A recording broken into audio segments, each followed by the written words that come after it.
এই শিক্ষা এটা আমাদের কাছে আমানত, কোরআনের শিক্ষা এটা আমাদের কাছে আমানত।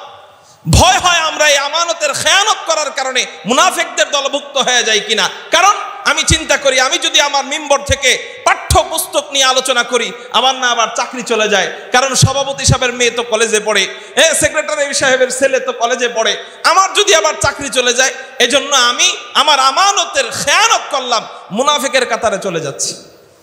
কি ভাই, আমি মিথ্যা বললাম, ভুল বললাম? এই যে আমি যে শুরুতে বলছি বিতর্কিত না, পচা শিক্ষা, পচা শিক্ষা, নাজায়েজ শিক্ষা। এটা এই শিক্ষার বিরুদ্ধে, পাঠ্যপুস্তকের বিরুদ্ধে আল্লামা শামসুল হক ফরিদপুরি যেমনি পচা শিক্ষার বিরুদ্ধে, বেঈমানদের বিরুদ্ধে আল্লাহর কুতুব শায়েখে চরমনাই মৃত্যুর আগ পর্যন্ত লড়াই করে গেছে। শুধু আমি ইলিয়াসুর রহমান জেহাদির রক্ত দিয়া এই পচা গান্দা নাজায়েজ শিক্ষানীতির বিরুদ্ধে কথা বললে কাজ হবে না। বাংলাদেশের সমস্ত উলামা একরামের এখনো মাথার মধ্যে আনতে হবে, শুধু তার নিজের মেন্টালিটি দিয়ে চিন্তা করলে হবে না, তার মাদ্রাসা নিয়ে চিন্তা করলে হবে না। আল্লাহর কুতুব শায়েখে চরমনাই সারা বাংলাদেশ নিয়ে চিন্তা করেছে, আমাদেরও সেই চিন্তা এখন মাথায় ঢুকাইতে হবে। এই মিয়া, আমার ছেলেরও যদি আমি এখন ঢুকায় দেই প্রাইমারিতে, আমার পোলারে শিখায় দেয় ব্যাঙ্গে কেমনে নাচে। যেই দেশে 100 জন মানুষের মধ্যে 92 জন মুসলমান আর 8 জন হচ্ছে মুসলমান, গোটা দেশ পরিচালিত হচ্ছে 8 জন মুসলমানদের কৃষ্টি কালচার, তাদের শিক্ষা সংস্কৃতির মাধ্যমে। আর 92 জন মুসলমান তাদের কাছে জিম্মি আর বন্দী হয়ে শুধু মসজিদ আর মাদ্রাসা, তাও আমরা ঠিকভাবে কথা বলতে পারি না। এটা না, গোটা দেশ আমাদের। এই দেশে আমি জন্মগ্রহণ করেছি, এই দেশে বালু কণার সাথে আমার সম্পর্ক, এদেশের বৃক্ষলতার সাথে আমার সম্পর্ক, এই দেশের গোটা মানুষকে আমি ভালোবাসি। দেশের স্বাধীনতা সর্বত্র রক্ষা করার জন্য প্রথম সারির আমরা যেন সৈনিক হতে পারি, আগামী প্রজন্মের জন্য কিছু যেন রেখে যেতে পারি। আল্লাহ পাক আমাদেরকে তৌফিক দান করেন। ময়দানে মহাশরে যেন আল্লাহ পাকের জাতের সামনে দাঁড়িয়ে এই মেহনতের কারণে যেন আল্লাহ পাক আমাদের নাজাতের ফয়সালা করবেন। আমরা আমাদের সমস্যা হইলো কবে মুরব্বী ডাক দিব, ওই দিন আমরা আন্দোলন করবো, ওই দিন রক্ত দিব, ওই দিন মরমু, এর আগে আমার কোনো খবর নাই। এই চিন্তা চেতনা থেকে আমাদের বের হয়ে আসতে হবে। মুরব্বী যেদিন ডাক দিবে ওটা মুরব্বীর সময় অনুযায়ী, স্থান কাল পাত্র অনুযায়ী, কিন্তু আমাদের কাজ করতে হবে। মুরব্বী ডাক দিলেও কাজ করতে হবে, না দিলেও কাজ করতে হবে। মনে রাখবেন একটা কথা বলি, নবীজি হাদিসের মধ্যে বলেন প্রত্যেকটি ব্যক্তি দায়িত্বশীল, আর প্রত্যেককে তার দায়িত্ব সম্পর্কে জিজ্ঞাসা করা হবে। আমি মাদ্রাসার শিক্ষক, তো আমার কাছে দায়িত্ব এসে গিয়েছে। আমি মসজিদের ইমাম, আমার কাছে দায়িত্ব এসেছে। কিসের দায়িত্ব? আমানতকে হেফাজত করার দায়িত্ব আমার কাছে এসেছে। আমি মসজিদের খাদেম, আমার কাছেও দায়িত্ব এসেছে। আমি এলাকার চেয়ারম্যান, আমার কাছে দায়িত্ব এসেছে। আমি এলাকার বড় ভাই, আমার কাছে দায়িত্ব এসেছে। 5টা ছেলে আমাকে অনুসরণ করে, 5টা ফ্যামিলি আমাকে অনুসরণ করে, অথবা আমি এক জায়গায় প্রাইভেট পড়াই, টিউশনি করি, ওই ফ্যামিলির দায়িত্ব আমার কাছে এসে গিয়েছে। কি দায়িত্ব? সেটা ঈমানি দায়িত্ব, আল্লাহর আমানতের দায়িত্ব। আল্লাহর আমানত কোনটা? আল্লাহ কোরআনুল কারীমের মধ্যে বলতেছেন, ইন্না আরাজনাল আমানাতা আলাস সামাওয়াত। আল্লাহর আমানত হলো কোরআন। আল্লাহর আমানত কি ভাই? এই কোরআন শিক্ষা যেন প্রত্যেকে শিখতে পারে। এটা আল্লাহ কোরআনকে অন্য জায়গায় কোরআন বলে, বাল হুয়া কোরআন, আরেক জায়গায় ইন্না নাহনু নাযালনা যিকরা বলে, এক জায়গায় বলে কোরআন, আরেক জায়গায় বলে জিকির, আরেক জায়গায় বলে আমানত। কারণ কি? বলে আল্লাহ যেখানে যেই জায়গায় উম্মতের মাথায় যেটা ঢুকানোর দরকার ওই শব্দ আল্লাহ ব্যবহার করছেন। এখানে আল্লাহ আমানত বলার কারণ হলো যে আমরা যাতে এই আমানতকে হেফাজত করি। এখন আমার ভয় হয় আমরা কি মুনাফিক হয়ে যাচ্ছি কিনা। কারণ মুনাফিকের আলামত, আয়াতুল মুনাফিকি সালাস, মুনাফিকের আলামত 3টা, আরেক হাদিসে আছে 4টা। ইদা হাদাসা কাযাবা ওয়া ইদা ওয়াদা আখলাফা ওয়া ইদা তুমিনা খানা। তার মুনাফিকের আলামত হলো তার কাছে যখন কোনো আমানত রাখা হবে তখন সে আমানতের খেয়ানত করবে। আমাদের কাছে আমানত, এই শিক্ষা এটা আমাদের কাছে আমানত, কোরআনের শিক্ষা এটা আমাদের কাছে আমানত। ভয় হয় আমরা এই আমানতের খেয়ানত করার কারণে মুনাফিকদের দলভুক্ত হয়ে যাই কিনা। কারণ আমি চিন্তা করি, আমি যদি আমার মিম্বর থেকে পাঠ্যপুস্তক নিয়ে আলোচনা করি, আমার না আবার চাকরি চলে যায়। কারণ সভাপতি সাহেবের মেয়ে তো কলেজে পড়ে, সেক্রেটারি সাহেবের ছেলে তো কলেজে পড়ে, আমার যদি আবার চাকরি চলে যায়, এজন্য আমি আমার আমানতের খেয়ানত করলাম, মুনাফিকের কাতারে চলে যাচ্ছি। কি ভাই, আমি মিথ্যা বললাম, ভুল বললাম? ভয় হয় মুনাফিকের কাতারে চলে যাচ্ছি কিনা। এজন্য ভাই আমাদের ব্যক্তিগত কাজগুলাও বাড়াইতে হবে। যখন মুরব্বীরা ডাক দিবে তখন তো রক্ত দিবই। ব্যক্তিগত কাজ যার যার নেটওয়ার্ক থেকে, আমি যদি মসজিদের ইমাম হই, আমার নেটওয়ার্ক ওই ইমামতির এরিয়া, আমার মহল্লা, অতটুকু আমার নেটওয়ার্ক। পুরা বিশ্ব আপনি দাওয়াত দিয়া পৌঁছাইছেন কিনা আল্লাহ এটা আপনাকে জিজ্ঞাসা করবেন না, কারণ পুরা বিশ্বে দাওয়াত আপনার দ্বারা পৌঁছানো সম্ভব হতেও পারে, নাও হতে পারে। কিন্তু আল্লাহ আপনাকে জিজ্ঞাসা করবেন আপনার নেটওয়ার্কের ভিতরে যা ছিল, আপনার রেঞ্জের ভিতরে যতটুকু ছিল, অতটুকু তুমি তোমার দায়িত্ব পালন করেছো কিনা। এজন্য ভাই প্রথম কাজ হলো মুরব্বীরা ডাক দিলে স্বতঃস্ফূর্তভাবে দলমত নির্বিশেষে ইমানি দায়িত্বে অংশগ্রহণ করা। দ্বিতীয় কাজ হলো মসজিদের ইমাম যারা আছি মিম্বর থেকে আওয়াজ তোলা। তৃতীয় কাজ হলো, আমি একটু সময় বেশি নিচ্ছি, অপরাধ ক্ষমা করবেন। তৃতীয় কাজ হলো আমরা মসজিদে যে একটা নোট করব। কি নোট? আমার কোন কোন ভাইরা স্কুলে পড়ে, আমার কোন কোন ভাইরা কলেজে পড়ে। প্রথম নোট হলো এটা। দ্বিতীয় নোট হলো কোন কোন বাচ্চারা মাত্র স্কুলে দিছে, মানে কেজিতে, প্লেতে, নার্সারিতে, এদেরকে দিছে। তৃতীয় নোট হলো কোন কোন বাচ্চাদেরকে এখনো দেয় নাই, দিবে। এই তিনটা নোট করে তাদের মা বাবা, প্রথম নোট যেটা বড় হয়ে গেছে, স্কুলে পড়ে, কলেজে পড়ে, তাদের মা বাবার সাথে দরকার নাই, ডাইরেক্ট তাদের সাথে আলোচনা করেন। ভাই এই যে দেখো তোমার বইয়ের মধ্যে ইমান বিধ্বংসী কিছু কথাবার্তা লেখছে। এই ইমান বিধ্বংসী কথাবার্তা কই থেকে পাইবেন? ইন্টারনেটে ভুরি ভুরি আলোচনা ওলামায়ে কেরামদের আছে, বিজ্ঞ বিজ্ঞ আলেমদের আলোচনা ইন্টারনেটে পেয়ে যাবেন, অথবা গুগলে পেয়ে যাবেন, অথবা স্কুল কলেজের ভাই বেরাদার যারা আছে তাদের থেকে বই নিয়ে আপনি যদি মুতালা করেন, আপনিও নিজে পেয়ে যাবেন যে ইমান বিধ্বংসী কত আলোচনা দিয়ে ভরা এই বইয়ের মধ্যে। আপনি একটা জিনিস একটু লক্ষ্য করেন, দূরে বাদ দেন, শুরুতে লক্ষ্য করেন। হিন্দুদের বইয়ের প্রথম পৃষ্ঠা, হিন্দুদের বইয়ের প্রথম পৃষ্ঠার মধ্যে সরেও থেকে নিয়ে শেষ পর্যন্ত প্রত্যেকটা অক্ষর ওদের দেবতার নাম শিখায়, ওদের উৎসবের নাম শিখায়, ওদের বড়দিনের নাম শিখায়। আর আমাদের মুসলমানদের সন্তানদের প্রথম শব্দ দিয়া, প্রথম শব্দ অ দিয়া শুরু হয়, অজগর দিয়া। যেই দেশে অতে অজগর দিয়া শুরু হয় সেই দেশে রাসেল ভাইপার আসবে না, তো শেখ মুজিবুর রহমানের মতো আর শেখ হাসিনার মতো আল্লাহওয়ালারা আসবো? কথার বুঝেন নাই? রাসেল ভাইপার তো আসবেই। এই জন্য ভাই প্রথমে তাদেরকে বুঝানো, হুজুর বুঝাইলে তো তারা মানবে না। আরে ভাই, মানানো না মানানো কি আপনার কাজ নাকি? মানা না মানা তো তার কাজ। আপনি জানায় দেন, আপনার দায়িত্ব থেকে আপনি মুক্ত হয়ে গেলেন। হাসরের ময়দানে আটকাইবেন না আপনি, কিন্তু তাকে না জানাইলে তো হাসরের ময়দানে আপনি আটকাবেন। আপনার স্বার্থে আপনি তাকে বুঝান। ভাই এই যে ইমান বিধ্বংসী শিক্ষা এখানে শেখানো হচ্ছে, তুমি ওই জায়গায় যাও, যাওয়ার পরে শরীফ শরীফার শিক্ষা শিখো, বান্দরতন্ত্রের শিক্ষা শিখো, এক পর্যায়ে তো ইমান চলে যাবে। তারে জানান, শিখান। এরপরে আরো দুই ধরনের, যাদেরকে মাত্র স্কুলে ভর্তি করা হয়েছে অথবা ভর্তি করা হবে, তাদের মা বাবাদের বাড়িতে যান, তাদের বাবার সাথে কথা বলেন। তাদের বাবা আপনার মুসল্লি, আপনার কথাকে ফেলায় দিবে না ইনশাআল্লাহ। আপনি তাদেরকে, তাবলীগের ভাইরা যেভাবে যায় যায় গাস্ট করে, আমাদের এই সংগঠনের ভাইরা আমাদের বাড়ি পর্যন্ত যায় যায় যেভাবে দাওয়াত দিছে, আপনারা নিজ নিজ নেটওয়ার্কের ভিতরে 50টা ফ্যামিলি থাকলে 50টা দিন বাছাই করেন যে আমি 50 দিন অমুক অমুক ফ্যামিলির কাছে যাব, যায় যায় বুঝান।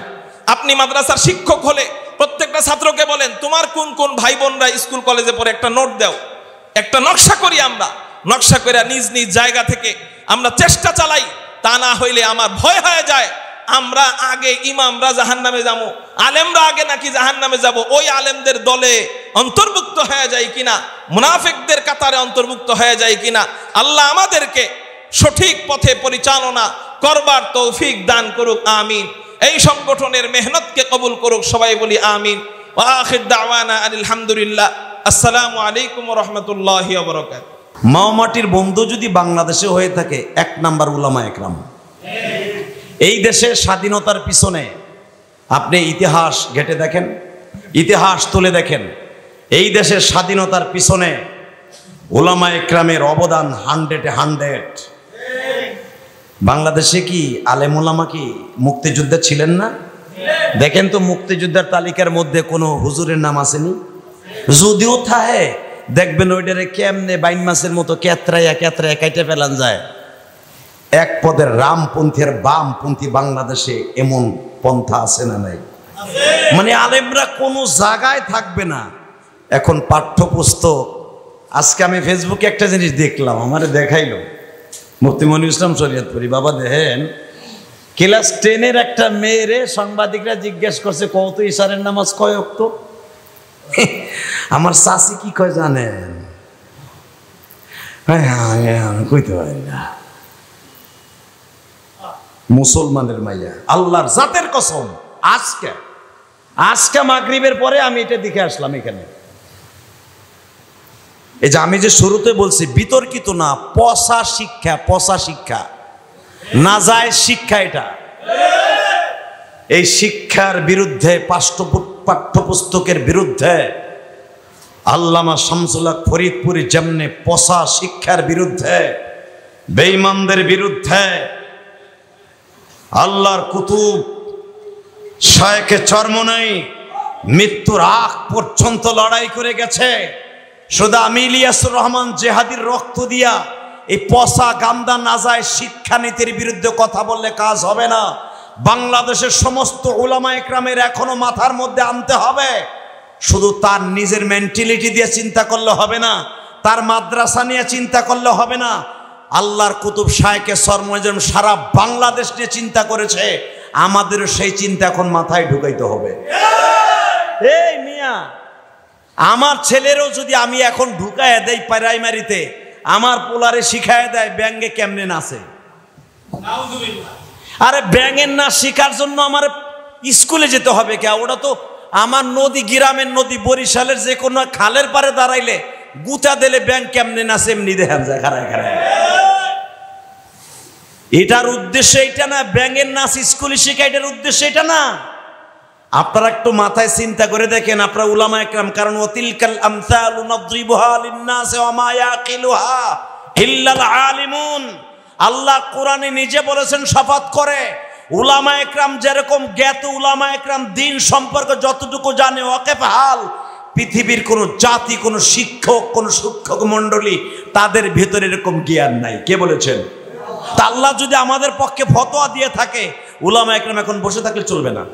প্রত্যেকটা আলেম এখন সচেতন হতে হবে। মসজিদ মাদ্রাসা থেকে নিয়ে রাস্তাঘাটে যে যেখানে যে অবস্থায় আছে, আমাদের আজকের মাহফিলের আল্লাহর কুতুব চলে আসছেন, অতএব হুজুরকে একটা গণসম্বর্ধনা জানানোর দরকার আছে। আল্লাহু আকবার।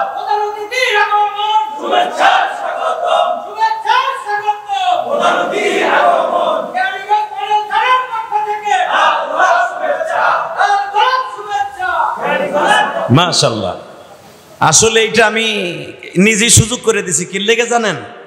যারা মাও মাটির বন্ধু কলায় বাংলাদেশে, পচা নেতাগুলি, পেট পূজারী নেতাগুলি, তারা যদি আসে পুরো মঞ্চ গরম হয়ে যায়। আমার নেতা এখানে আসলে আমাদের মঞ্চ গরম হবে না কেন? কি জন্য গরম করছে আজকে জানেন? এই যে মিডিয়া সেল লেগা। কারণ ওই পচা নেতারা বয়ে বয়ে দেখবো। আমার এক বক্তব্য শাহিন চেয়ারম্যানের সামনে উপজেলায় আপনারা শুনছেন, এক বক্তব্য এমন ভাইরাল হয়েছে। গেছি এক মন্ত্রীর বাসায় কয়েকদিন আগে, আমার যে কোনো এক কাজে, আমার ছেলেরে মিশন পাঠাইছে আল আজহারে, তো যে কোনো এক কাজে গেছি, তো মনে হয় বক্তব্য হয়ে শুনছে, শুনিয়া সে কইতেছে, দেখবি ওইটাই কি কয়, হেইডা কয়, হেইডা দেখ আগে হেরে খেদা হেনটা তাড়াতাড়ি, ওই পাগলাটার আগে তাড়াতাড়ি খেদা, হে কি কয় হেইডা হুন আগে। তা আল্লাহর শুকর, উলামা একরাম এক জায়গায় হলে 10 মিলে করি কাজ, হারি জিতি নেহিলস। মাজারুল রাশিদ একটা কথা বলেছে, এখন আর বসে থাকার সময় নেই। আমি শুধু আপনাদের খেদমতে একটাই আরজ করব, যে কোনো সময়, যে কোনো মুহূর্তে যদি আমার হাতে সময় থাকে, ইনশাল্লাহ সময় না থাকলেও বের করে নেওয়ার চেষ্টা করব। আমাদের ইমরান হোসেন মুজাহিদি সাহেব যদি, তার যে নতুন সংগঠন নয়, এটা অনেক আগের সংগঠন, হয়তো তারা এখন নতুন করে নাম দিয়েছেন, কেরানীগঞ্জের যে সমস্ত, যে কানে যে অবস্থায় ডাক দিবে, আমি ইলিয়াসুর রহমান জিহাদি হাজির হব ইনশাআল্লাহ তাআলা।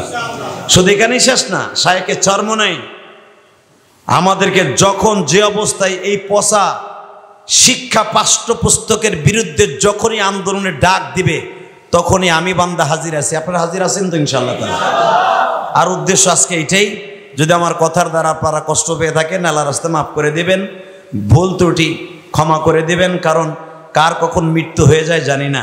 বাংলাদেশে এক সময় বাংলাদেশের সবচাইতে আলেম ওলামার প্রাণ প্রিয় একজন নেতা ছিলেন হাম্মাদ সাদি, অল্প বয়সে চলে গেছে, কিন্তু তার সাথে আজকে আমার সবচেয়ে বেশি হাম্মাদ সাদির সাথে কথা মনে পড়ছে এই জন্য জয়নাল ভাইরে দেখা। সে জয়নাল ভাইয়ের সাথে চলাফেরা করতো একবারে। আমি যখন কেরানীগঞ্জে প্রথম আসি, এই কালীগঞ্জে, আমি দেখতাম এই দুটা লোক একবারে বন্ধুর সাথে সাওয়াউনা আলাইনা একসাথে চলতো, মা সবসময় একসাথে মিশে চলতো। আজকে চলে গেছে। আমি ইলিয়াসুর রহমান জিহাদি চলে যাব, আমাদের মাথার তাজ নুরুল হুদা ফয়জি সাহেব আল্লাহর কুতুবও চলে যাবেন, কিন্তু আমাদের উলামা মাশায়েখের এই সংগঠন ধরে রাখতে হবে ইনশাআল্লাহ। সাথে আর একটা কথা পরিশেষে বলেই শেষ করব, সেটা হলো যেরকম ভাবে জহিরুল ইসলাম সাহেব বললেন যে কোনো আলেমদের বিপদে আমরা পাশে দাঁড়াবো ইনশাআল্লাহ। যদি আপনার এই ইরাদা, আপনার এই প্রতিশ্রুতি আপনার শুধু মুখেই না বাস্তবে থাকে, এই সংগঠন বেশি দিন লাগবে না, এই সংগঠন বেশি দিন লাগবে না। কারণ বাংলাদেশে বহু, এই কেরানীগঞ্জে বহুত সংগঠন হয়েছে। আমি একটা করছিলাম ইত্তেহাদুল উলামা, ওই মাদ্রাসার সামনে আশা দিয়ে ছিল, গোল্লায় গেছে। করছিলাম ইত্তেফাকুল উলামা, আমি ছিলাম। এটা কোন জায়গা কোন অবস্থা আছে জানি না, তবে টাকা টুকা ভাগ করে দিয়েছে এটুকু জানি। তারপরে বহুত সংগঠন কেরানীগঞ্জ হয়েছে। যখন এইটা হয়েছে আলহামদুলিল্লাহ, আইম্মা মাশায়েখ উলামা ইকরামের তত্ত্বাবধানে যখন হয়েছে, আর তরুণ উদীয়মান বক্তা ইমরান মুজাহিদি, কি বলবো, আসলে আমরা সবাই প্রতিশ্রুতি দেই ঠিকই, একজন আলেম বিপদে পড়লে ইমামতি চলে গেলে যাইয়া তার আর কমিটির গলা চিপ্পা ধরে তার ইমামতি উদ্ধার করে দিব। হুদা ভুয়া টাটকা বিয়া মিথ্যা কথা, এটা টাটকা মিথ্যা কথা। এটা আজও পর্যন্ত কোনো কমিটির কাছে যাইয়া কোনো সংগঠন একটা বেশ কেউ দেয় নাই। একবার জিজ্ঞাসা করে না যে কেতরালির পোলা, তুই তো সারা রাত মদ খাস, তোর গালের তা কয় মুতের গন্ধ, তুই ইমামরে চাকরি খাস কেমনে? এই যে পাশে এক মসজিদ, এই যে পড়ছেন মসজিদ, এই মসজিদ থেকে এক আলামিন কি ওনার নাম, আলামিন রব্বানি রে কি এক 3 ঘন্টা আলটিমেটাম দিচ্ছে। তা কে দিয়েছে জানেন? ভালো করে চিনেন ওই নিতা খেতারে, থাবুর একটা দিলে 3 দিন ঘুরে। এই ছাতা মাতা কেতাবার টাইম আছে মেয়ে, অর্থ বলেন, শক্তি বলেন, প্রশাসন বলেন, সব আছে আমাদের সাথে। খালি নাইমে দেখেন, আপনি খালি নাইমে দেখেন। উলামা একরামকে এখনো পর্যন্ত সরকার থেকে নিয়ে সবাই সম্মান করে। আমি মন্ত্রী থেকে নিয়ে প্রধানমন্ত্রীর দরজা পর্যন্ত যে দেখেছি আমি গুনাহগার। এই বয়সে আলেমদেরকে এখনো পর্যন্ত যে কোনো মন্ত্রীর সামনে যদি আমরা যাই, বসা থেকে দাঁড়ায় রেসপেক্ট করে, সম্মান করে। আর কি লাগে মিয়া? ভাইরাল বক্তা হয়েছে এই জন্য না, যেভাবেই হোক হয়েছি তো।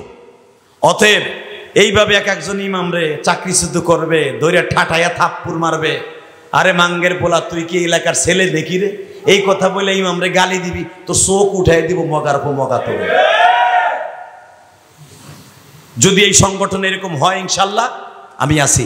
টাকা দিয়ে বলেন আছি, শক্তি দিয়ে বলেন, প্রশাসন থেকে নিয়ে মন্ত্রী পর্যন্ত আমি গুনাহগার আছি। সাথে নিয়ে দেখেন, কথায় বিশ্বাসে আমি ইলিয়াসুর রহমান জিহাদি না। এই জন্য আমি কোনো সংগঠনের দাওয়াতে যাইও না, সংগঠনে আমার কোনো নামও দেখবেন না। হ্যাঁ, যদি এই সংগঠন সত্যিকারে উলামা একরাম মাশায়েখ থেকে নিয়ে যদি সত্যিকারে সেরকম শক্তি অঞ্চন করতে পারে, জানি মালি সর্বদিক দিয়া, ইনশাল্লাহ আমি গুনাহগার আপনাদের সাথে আছি। আল্লাহ আমাদের সবাইকে তৌফিক দান করুক। সব ইমাম আল্লাহ পাক সবাইকে এক করে দিক, সারা বাংলাদেশের উলামা একরামকে এক করে দিক। আল্লাহর কাছে এই দোয়া করি, তাহাজ্জুদ করে সবাই দোয়া করি। আমা তৌফিক ইল্লা বিল্লাহ, আমা আলাইনাল বালাগ। আসসালামু আলাইকুম রাহমাতুল্লাহ। আমরা কেরানীগঞ্জকে একটা আদর্শ কেরানীগঞ্জ উপহার দেব ইনশাআল্লাহ, যেখান থেকে ওলামায়ে কেরামের নেতৃত্ব আসবে, ওলামায়ে কেরামের ইশারায়, ওলামায়ে কেরামের কথায় কেরানীগঞ্জ চলবে ইনশাআল্লাহ। আল্লাহ আমাদের সকলকে তৌফিক দান করুন। এ পর্যায়ে আলোচনা করবেন জাতীয় উলামা মাশায়েখ আইম্মা পরিষদ নির্বাহী কমিটির সম্মানিত সভাপতি উস্তাজুল আসাতিজা হযরতুল আল্লাম আল্লামা নূরুল হুদা ফয়জি হাফিজাহুল্লাহ, আল্লামা নূরুল হুদা ফয়জি হাফিজাহুল্লাহ। নারায়ে তাকবীর, নারায়ে তাকবীর। ওই আপনার নিজের পারিবারিক, সাংসারিক, অন্যান্য ব্যবসা প্রতিষ্ঠানকে নিয়ে যেভাবে আপনি গুরুত্ব দিচ্ছেন, দিন আর দিন উন্নতির কথা চিন্তা ভাবনা করতেছেন, এই দিনই সংগঠন হযরত সাহাবায়ে কেরাম রিদওয়ানুল্লাহ তাআলা আলাইহিম আজমাইনগণ দুনিয়ায় বসে রাসূলের জবানে জান্নাতের শুভ সংবাদ এমনি পায়নি, তারা জীবনের সম্পূর্ণ সময় দ্বীন ইসলামের জন্য দিয়েছেন, অর্থ দিয়েছেন এবং জান পর্যন্ত উৎসর্গ করেছেন। বিদায় রাসূলের জবানে তাদের জান্নাতের খুশখবরই এসেছে। আমরাও যদি সত্যিকার আমরা ওয়ারাসাতুল আম্বিয়া হয়ে থাকি, সাহাবায়ে কেরাম উত্তরসূরি হয়ে থাকি, আমাদের এই বর্তমান পরিস্থিতিতে যে দায়িত্ব এসেছে, এই দায়িত্ব পালন করার জন্য আপনাকে এরকম উদ্যোগ নিতে হবে। এই জন্য বলতেছি এটা চেষ্টার মতন চেষ্টা। দ্বিতীয় কাজ হচ্ছে আল্লাহ পাক সুবহানাহু ওয়া তাআলার সঙ্গে আপনার গভীর এক আত্মার সম্পর্ক থাকতে হবে। তানার থেকে দ্বীন ইসলাম এসেছে, এটা কারো থেকে নয়, কোনো ব্যক্তির থেকে নয়, কোনো দলের থেকে নয়। আল্লাহ পাক কোরআনে কারীমের মধ্যে ইরশাদ করেছেন, আপনি আয়াতে কারীমা তেলাওয়াত করেন, রাসূলের হাদিস তেলাওয়াত করেন, আমাদের বুজুর্গানে দ্বীন, আমাদের আসলাফ তাদের জীবনী পড়েন, তারা কিভাবে দায়িত্ব পালন করেছে। এগুলো ব্যাখ্যা দেওয়ার সময় নেই, আমার থেকে আপনারা অনেক জানাশোনা আছেন। এই জন্য বলতেছি, দ্বিতীয় নম্বর, আল্লাহ পাকের সঙ্গে গভীর সম্পর্ক না করে আপনি কখনো দায়িত্ব পালন করতে পারবেন না।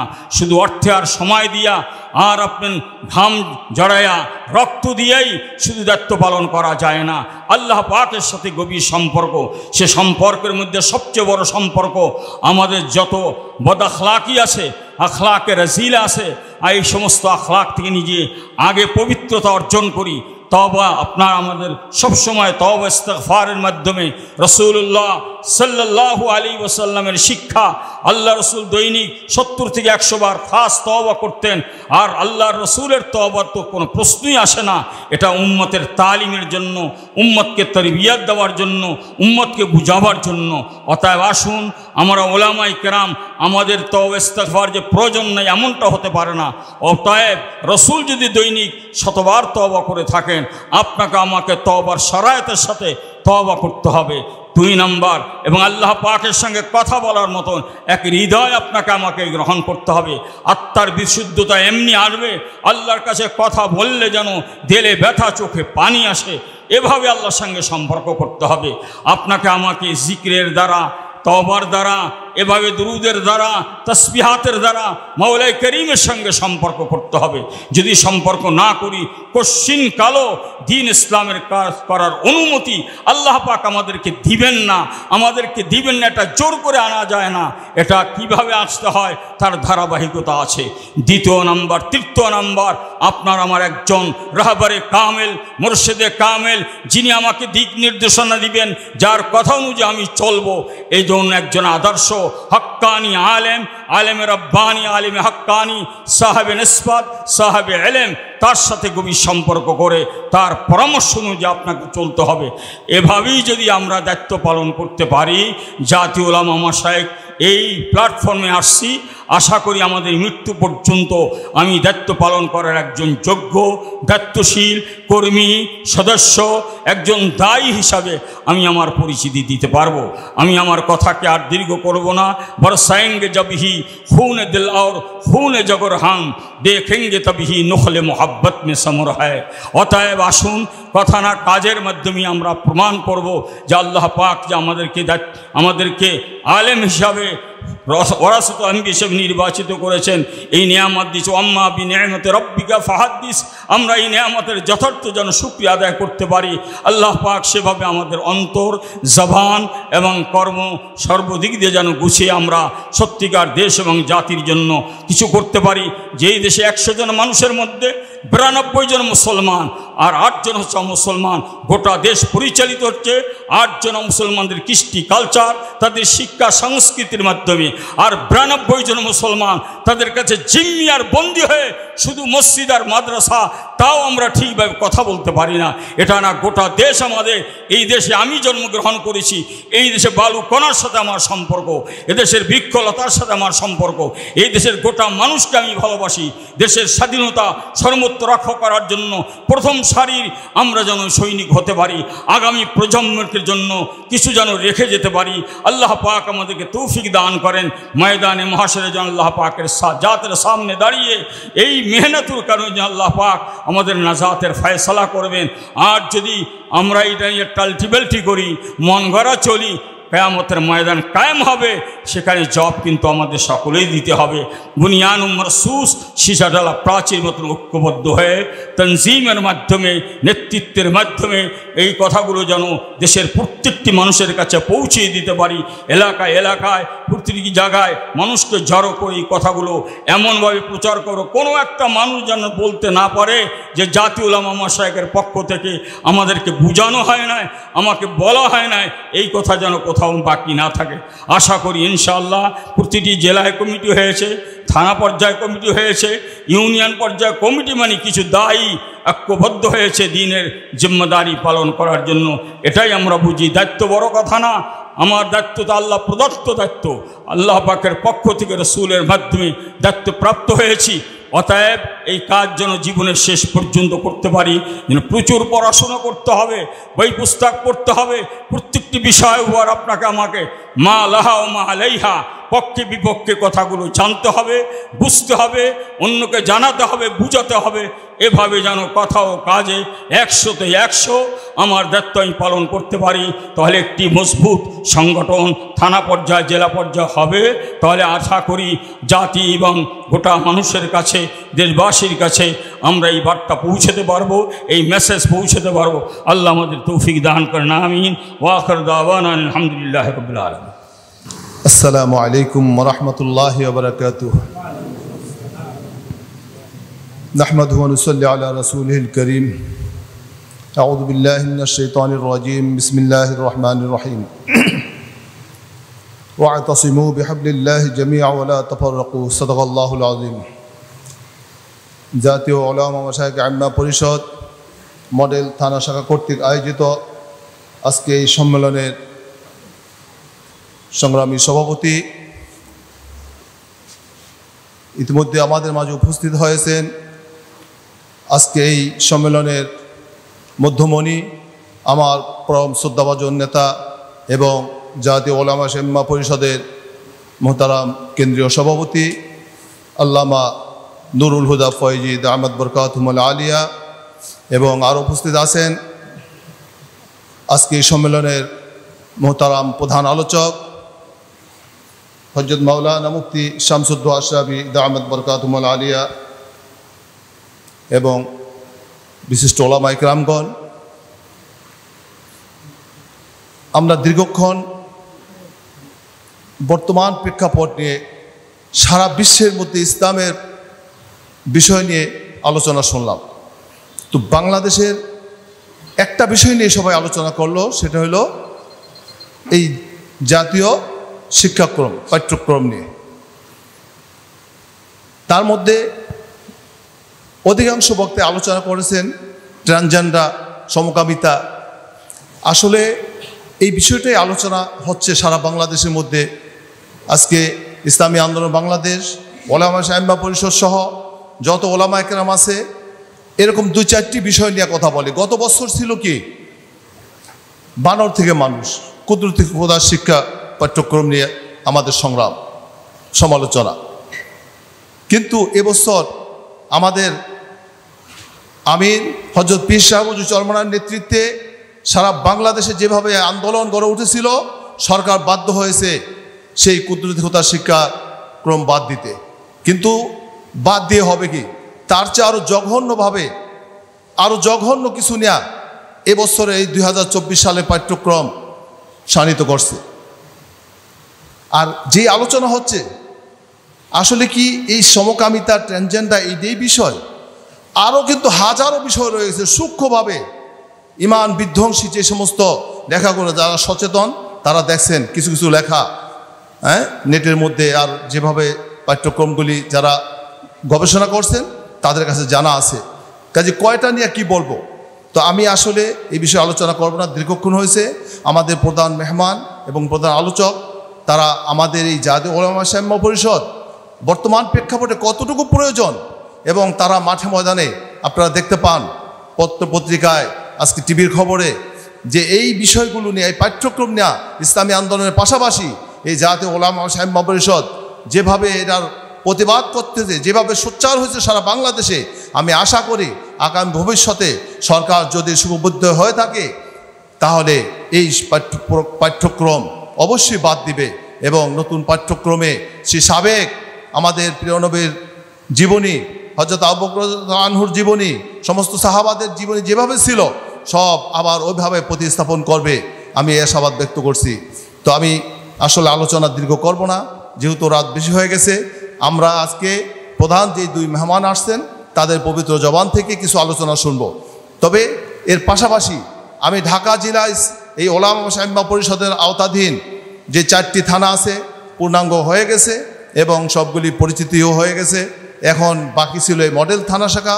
আলহামদুলিল্লাহ মডেল থানা শাখা স্বল্প পরিসর হলেও যতটুকুই এই আজকে এই সম্মেলন, এটা একটা পরিচিতি সভা হওয়ার কথা ছিল, কিন্তু পর্যায়ক্রমে আজকে এই মডেল থানার সংগ্রামী সভাপতি মুফতি ইমরান মুজাহিদ্দিন সাহেব যতটুকু শ্রম দিয়ে কষ্ট ক্লেশ করে, আমি খবর নিয়েছি একজনের কাছে 5 বার 7 বার রিং করছে, এর চেয়ে বেশিও করছে, কিন্তু তারপরও মানে যদি সবাই আসতো তাহলে এই হলে জায়গা হইতো না। তারপর তো কিছু ভাই আবার নামাজের জন্য চলে গেছে। তো যাই হোক, এখন আমাদের প্রধান মেহমানের সামনে আমি 2 মিনিট 3 মিনিট সময় নষ্ট করব, সেটা হলো একটু সংক্ষিপ্ত পরিচিত হয়ে যাক। আমি শুধু নাম বলবো, দ্বারা এখানে যারা আছে অনেকের চিনে না। আজকে কে কোন দায়িত্বে আসলো, এই 31 জনের দায়িত্বের নামটা বলবো, তার মধ্যে অনেক উপস্থিত নাই দেখতেছি। তো এই শুধু পরিচিতিটা দিয়ে আমি আমার এই আলোচনা শেষ করব, যেহেতু প্রধান মেহমানের আলোচনা আমরা শুনবো। কি বলেন হুজুর?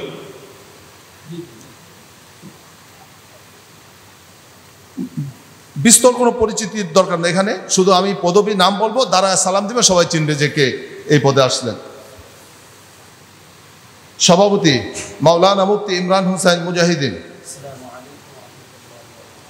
সিনিয়র সহসভাপতি মুফতি শামসুদ্দিন বরাইলি সাহেব, মনে হয় প্রোগ্রাম আসবে। সহসভাপতি মাওলানা মাহমুদুল হাসান ফিরদৌস। সহসভাপতি মুফতি মাহমুদুল হাসান গোলাম বাজার, এইভাবে লিখছেন। সহসভাপতি মুফতি হাফিজুর রহমান। সাধারণ সম্পাদক মাওলানা সোহরাব হোসেন সাহেব। সহসম্পাদক মুফতি আল আমিন শাহাদাত। সাংগঠনিক সম্পাদক মাওলানা ইমদাদুল্লাহ নাজিরি।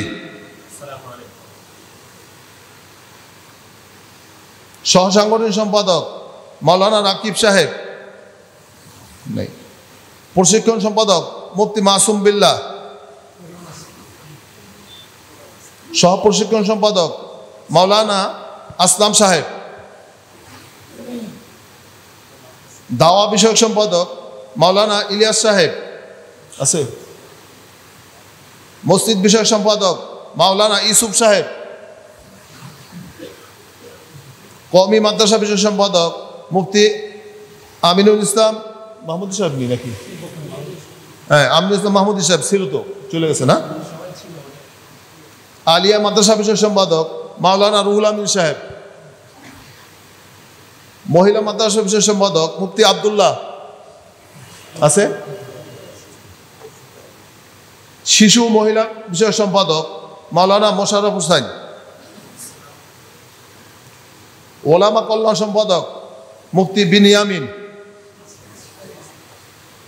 ইবতেদায়ী মাদ্রাসা বিষয়ক সম্পাদক মাওলানা সাফাত হোসেন। শিক্ষা বিষয়ক সম্পাদক মুফতি খায়রুল ইসলাম। সংস্কৃতি বিষয়ক সম্পাদক হাফেজ আরমান হুসাইন। কর্মসংস্থান বিষয়ক হাফেজ মাওলানা আবু সাঈদ। প্রচার সম্পাদক মাওলানা নূর আলম সিদ্দিকী।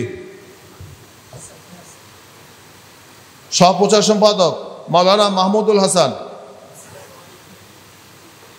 দপ্তর সম্পাদক মাওলানা ইদ্রিস হুসাইন। সহদপ্তর সম্পাদক মাওলানা আতিকুর রহমান। বাইতুল মাল বিষয় সম্পাদক মাওলানা আব্দুল কাদের সাহেব।